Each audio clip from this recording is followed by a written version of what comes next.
Imagine you have just inherited a beautiful piece of farmland. You are probably thinking about the crops, maybe even a new home, but what about all those magnificent trees?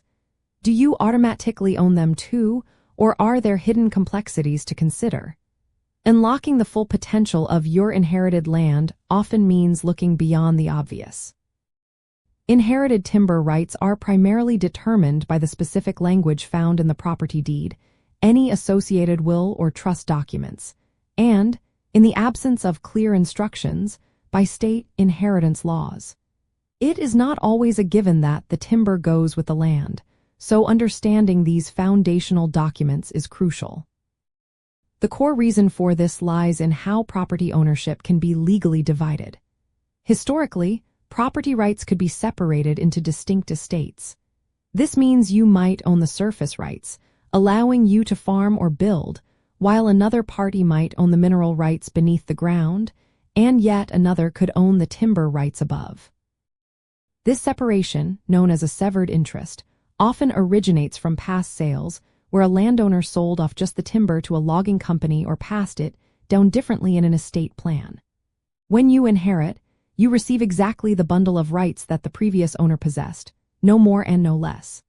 State laws, particularly those governing real property and inheritance, provide the framework for interpreting these documents and resolving ambiguities.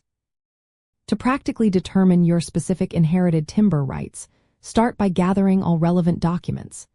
Carefully examine the property deed to see if there is any mention of a prior timber sale or a reservation of timber rights by a previous owner. Next, thoroughly review the will or trust of the deceased. These documents often explicitly state how various assets, including timber, are to be distributed among heirs.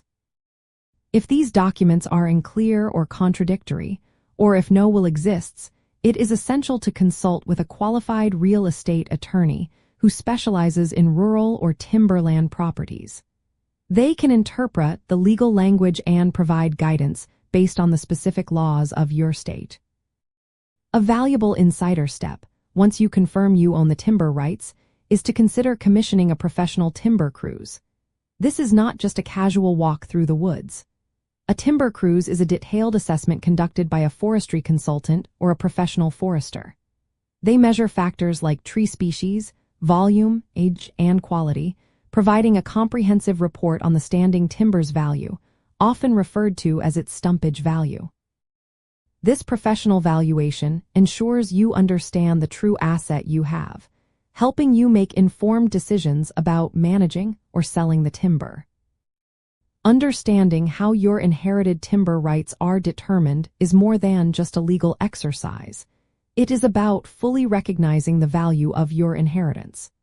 By diligently reviewing your documents and seeking expert advice, you can unlock a potentially significant asset that might otherwise go unnoticed. This knowledge empowers you to make strategic decisions, whether you choose to manage the timber for long-term growth, sell it for immediate income, or simply appreciate the natural beauty, all while avoiding common investment risks and growing your wealth.